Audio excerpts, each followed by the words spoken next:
Greetings and salutations, every good people of the world. Hello and welcome to the Mad Poet Show. I am the Mad Poet. You are an audience. We are the Mad Poet Society. Thank you very much for being here. It's good to be streaming. I have tried to stream 4 times in the last 5 days, and something has come up every single time, either my schedule or tech trouble or something, and I'm just like, what am I doing wrong here? So I'm really glad everything worked out. I got on last night and I was just about to hit the go button, and then this camera here was being cantankerous, and that was an hour and a half of troubleshooting. And then I was like, oh, dude, I now need to eat, and this, yeah. So it's good to be back. I'm glad things are actually working out here.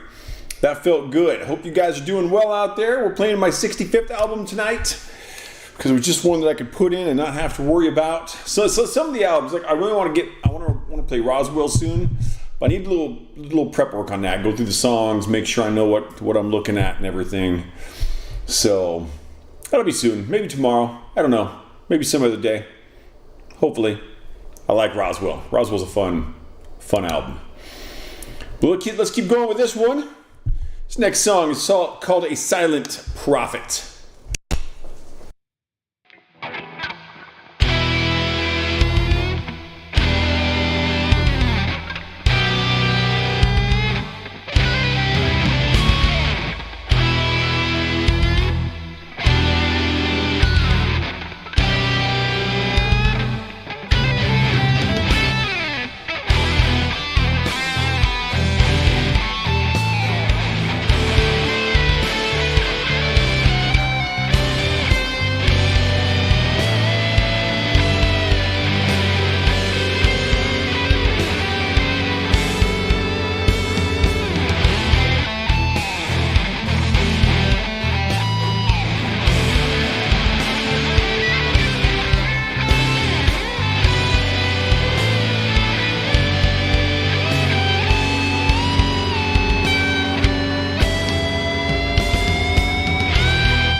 Silent Prophet.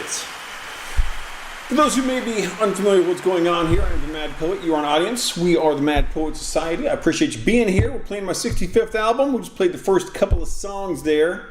This next song, if you're playing along on your harmonicas or your piccolos, it's called A Fistful of Light. And I do believe, out of over 600 songs that I've published, this is probably my favorite, both to listen to and to play, which is interesting because when I was composing it, I didn't think I was going to like it. About 11 minutes long, so go ahead and get a seat, but I'll tell you what, we're only going to need the edge.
not going to tell the whole story right now, but that song is subtitled The Run. And that's because that song, to me, is what running feels like.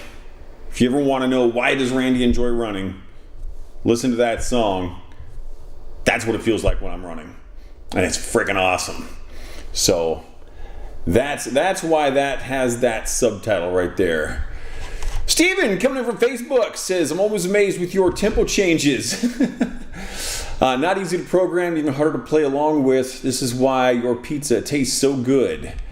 I'm not sure there's a direct correlation between my tempo changes and my pizza recipe, but, hey, maybe that's what's going on.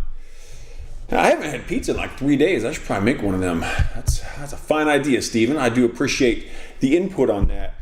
And yeah, that's something, the questions come, as a music teacher, questions come up often about things, how when you're improvising, particularly as I'm doing here, how do you handle things like tempo changes, key changes, oddball chord changes?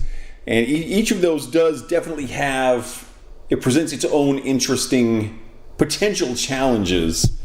And even that song is also interesting in that I intentionally put in tempo changes to where, section B or section D or whatever it was, would play at different tempos at different times in the song. So where I'm playing the same thing, but the tempo has changed. That's not something I do often, but I feel like it really worked in that piece.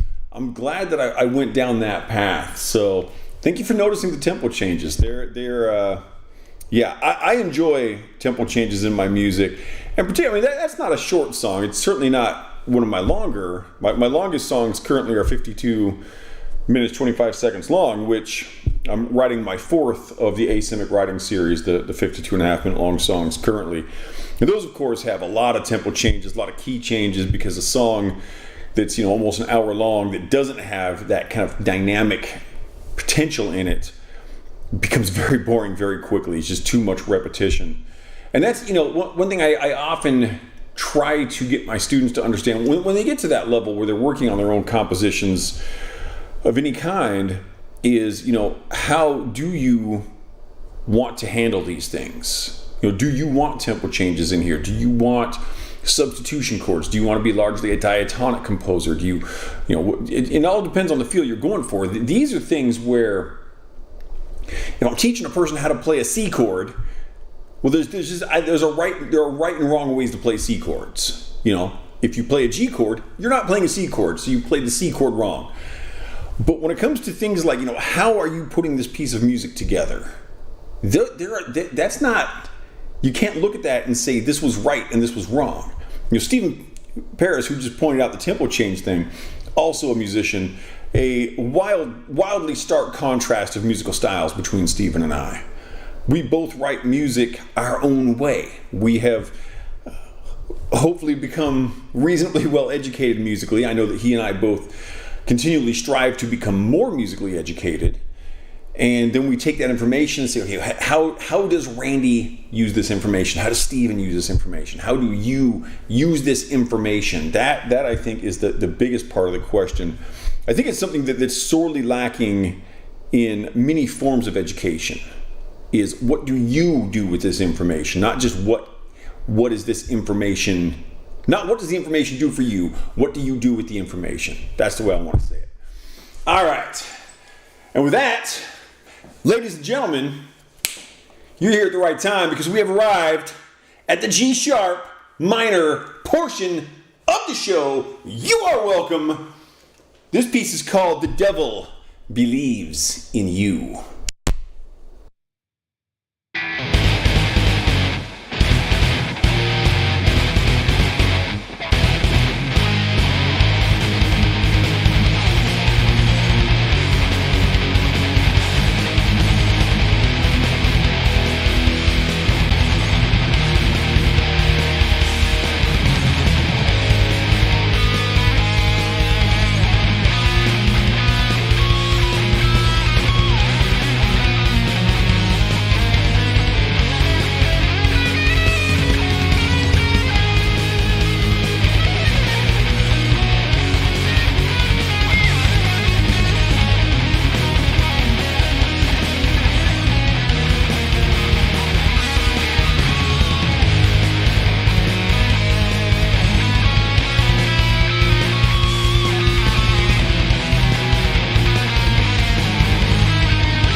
Leandro coming in from YouTube says, nice show. Thank you very much. Thanks for coming back.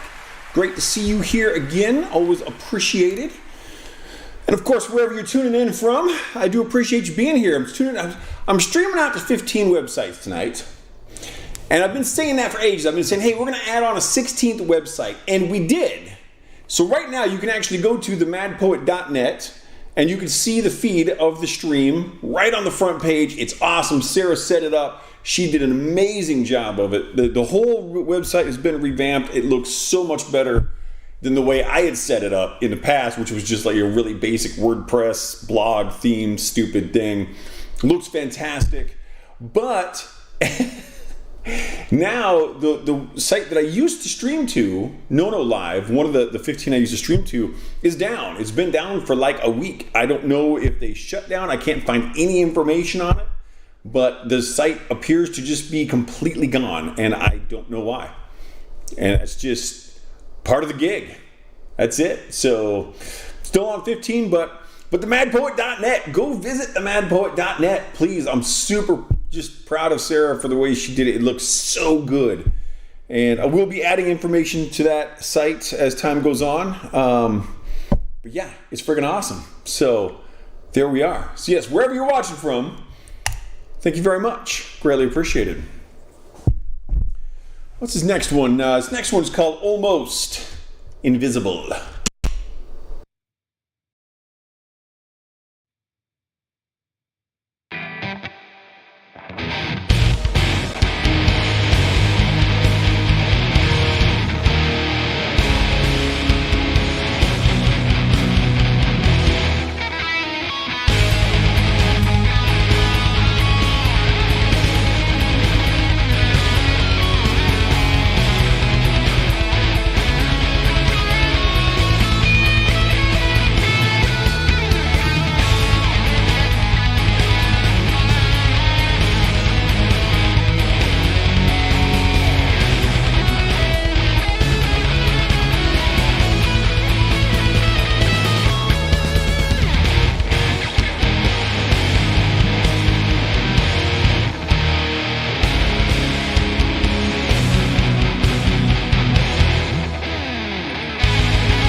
changed my chats a little bit, and I think it works a little bit better this way. I got the ones that are most likely to be chatted in are much more in my direct line of sight here.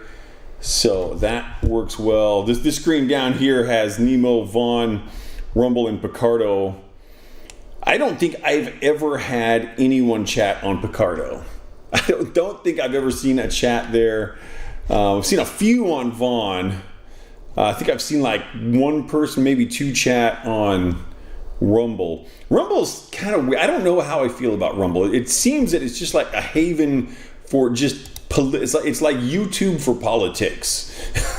And it's just like you go on, there's like barrage of political stuff, and I'm like, I don't need to be here.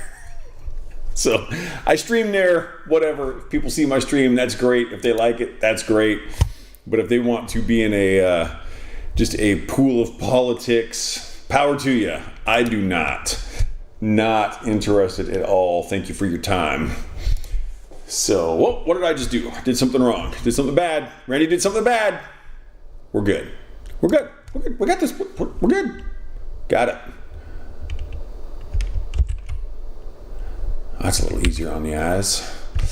One of the cool things about Reaper, which is the program that I use for recording, is you can change everything about the visual appearance if you want. You can do custom themes. I can basically skin it, and you can make your own custom themes for it. It's super cool. And so my primary monitor where my sheet music is, I invert the colors on that because the sheet music is much easier on the eyes that way.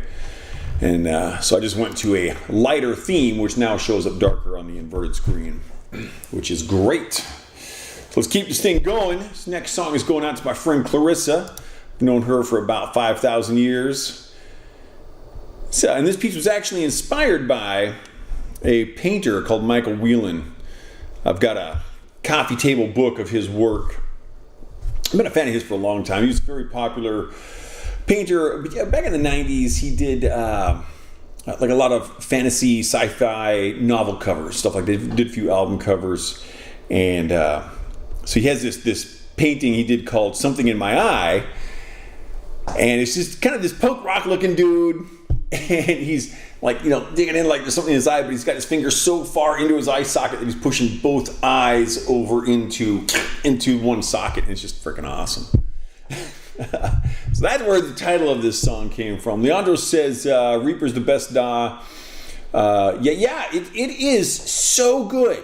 And it's interesting because a lot of people frown upon Reaper because it's the least expensive paid DAW that I know of. There are some free pieces out there that you can get, which can also be used very effectively. And I'm not big on like the DAW wars, Pro Tools versus Logic versus Reaper versus Sonar. It's like, that's fine, use whatever you want. But for the price, you cannot get a better DAW. And it, in my opinion, absolutely competes with or beats DAWs that go for 10 times as much. And that's not even an exaggeration. It costs $60 for Reaper. And it is as full featured as Pro Tools, Sonar, Logic, any of those. And those are also great DAW. Well, Pro Tools, which is the industry standard, I would actually kind of say is on the lesser sides. A lot of the other DAW, for those who may not know, is Digital Audio Workstation, or it's what we call a recording program. And Reaper's fantastic. Now, I've never actually used the Neural DSP. I've got, I think one or two of my students have got Neural, and it is really good. Neural, just from what I've seen of my students that have that, really good.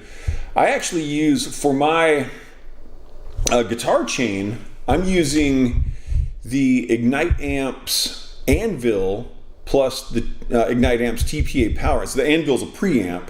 So I'm using those. Those are actually free plugins, and I'm so pleased with my sound. I do have the paid Two Notes Wall of Sound plugin for my cabinet simulator, and that's really cool. That is a great piece of software and not very expensive. I actually got it for free back at COVID. They were offering it for free, and I saw it. I'm like, oh, free, I'll try.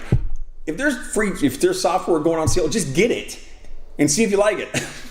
And So, but I think they've changed their pricing scheme since then. But I think it's only like $30 or $40 or something. And I might be wrong about that, but yeah. But Reaper, yeah, I agree. I've been using Reaper probably 15 years or more now. Yeah, somewhere in that neighborhood. And I'm just super pleased with it. And I will also say this about Reaper. Most people have experienced this thing where you've got a piece of software and you go and they're like, oh, there's an update. And you're like, oh, God, I got to do an update. And then it's just like brutally painful to do everything for a while. Reaper is the smoothest update I've ever seen. It's just, hey, here's a new version of Reaper. You do the install, you open it up and start working. It is literally the smoothest update procedure I've ever seen. Justin Frankel, who designed it, he nailed that program. I am a Reaper fanatic. I'm crazy about it. It's just so good. So that's my long-winded way of saying, Leandro, I agree with you. Thank you for pointing that out. Going out to Cassandra. Something in my eye.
Leandro, sorry, said that wrong. He's fully agreeing on my Reaper soapbox speech.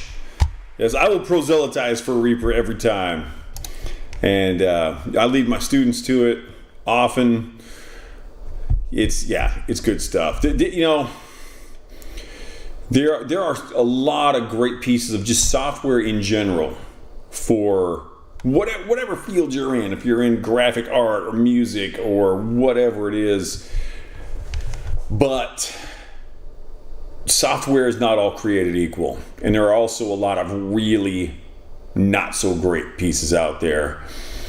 Like I'm using Sibelius for my sheet music. It is not worth $600, but they sell it for $600. And but it's got a couple things that I really use that most people will never need. And so you can get MuseScore for free that it's almost as powerful as Sibelius. You're very unlikely to need more than that. So go with the free one for sure. MuseScore. Well, here's the thing with MuseScore though. Don't get their newest version. Go with MuseScore 3, not MuseScore 4. MuseScore 4 is not as user-friendly and it's not any more powerful. It's just, I've talked about this before. They're making changes instead of improvements. And I wish they would stop doing that. It makes me want to just, go out and punch babies or something. I don't actually punch babies. I'm a pretty pleasant guy. I don't really punch anybody. Yeah. We only have a punching bag here. We're good. I don't punch people. Well, if you punch me first. I don't even know why I'm talking about punching. I was talking about software. I don't know how that came up. But I'm the Mad Poet and I do crazy stuff. And you're an audience, so you listen to it. So let's do this.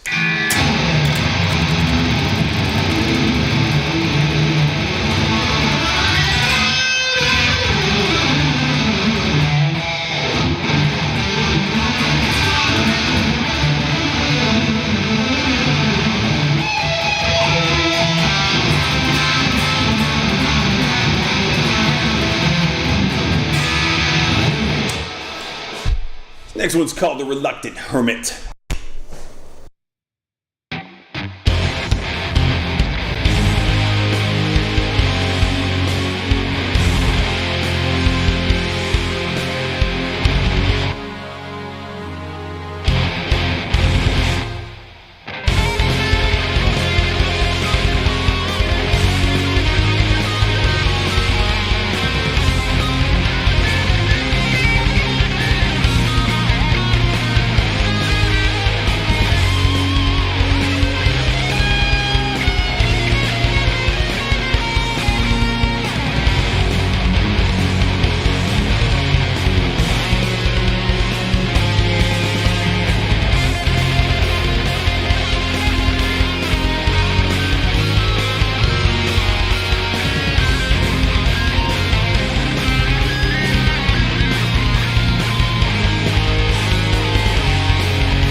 Okay, we're slowing it down here a bit now.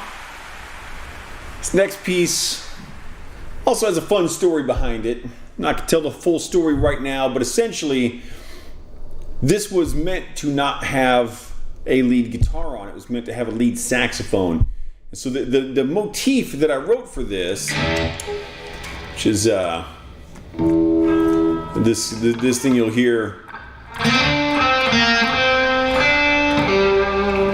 that was actually written on a saxophone, and the intent was to play this with a saxophone, and I recorded it that way.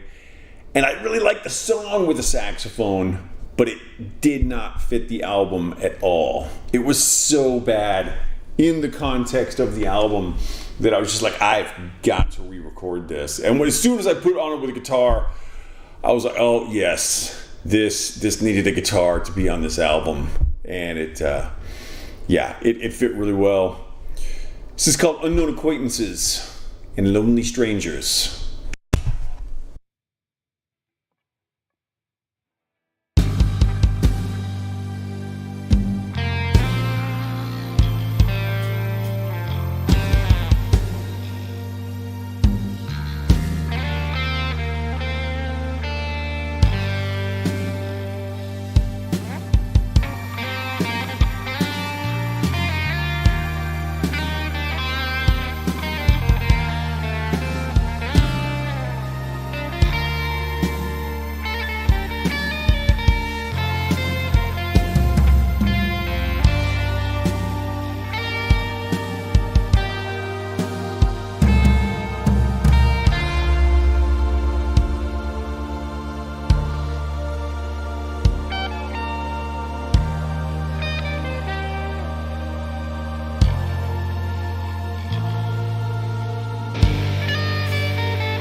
Yes.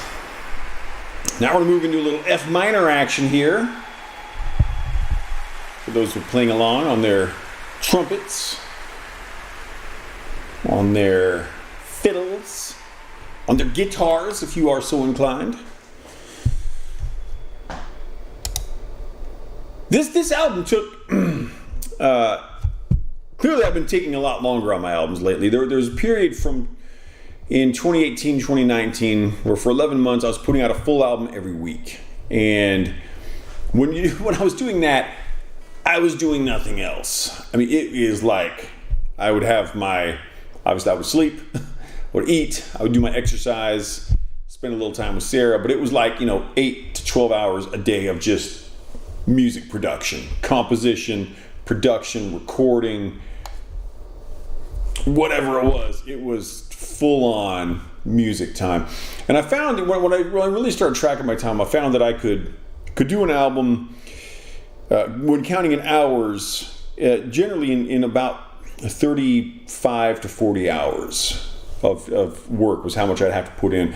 I've been spending a lot more time on my albums since this. So I slowed down a bit after my 50th album, and then we moved out here to Eastern Washington, and then I spent a couple months where I was putting out an album a week again, and I really feel like that period was some of my best work. And then I got to this album, I was not happy with the way the production was sounding, and so I spent about 2 1/3 years on this particular piece, not this song, but this album, and very happy with the way the way it turned out. And because I spent so much time on it, these song titles, many of these song titles have stories behind them. And I have not been telling all of those stories. I have told all of them at some point through my history of doing shows online. But this one, there was a person on my early days of Twitch. They were called, I've got it written down somewhere, Sunny something. They're no longer on Twitch. This is the point.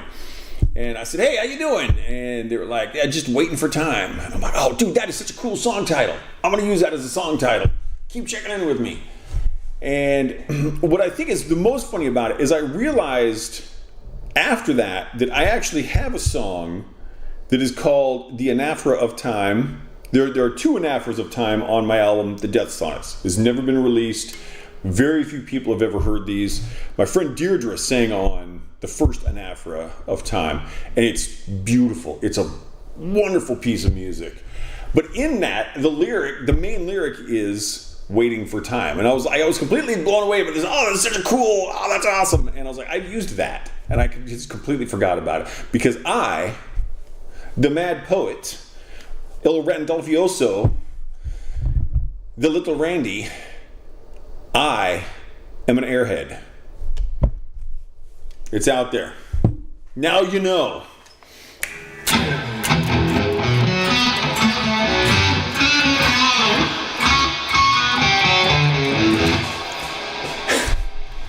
Anyway, let's do this. In F minor, this is Waiting for Time.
Dudes.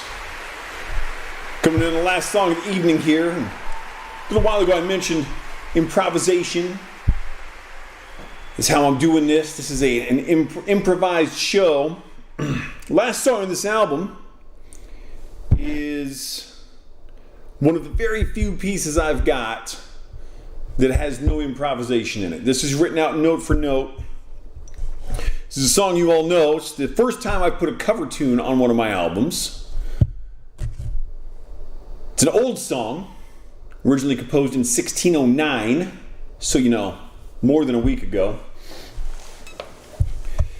I have done some other cover tunes, but I've never put them on an album. You released them as singles. You can find them on my, if you can find my, I don't even know if I can find my SoundCloud. No, I've got a cover of Paint It Black. You can find that on autology.net. I should revamp that and put it up on the new madpoet.net, because Deirdre did such a great job singing that. There's this cover of While My Guitar Gently Weeps by the Beatles, but that I actually sing on. And that's, yeah. So that's out there. But yeah, I like cover tunes. But this one was very easy to put on an album because being so old, didn't have to worry about that stupid copyright stuff. This is Heavy Metal Variations of Three Blind Mice.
Alright, gang, that is all I got for today. Thank you again so very much for coming in. All my new viewers, followers, subscribers, chatters, lurkers, tippers, wherever you are, wherever you're coming in from, whatever you do it well. Like I said at the beginning of the show, I've tried to stream 4 times in the last 5 or 6 days, and things got in the way. I am hoping to be streaming more often. Hopefully things will continue to work smoothly like they did tonight. Planning to stream tomorrow, not going to promise anything. Maybe I'll see you there again. But whenever I stream again, until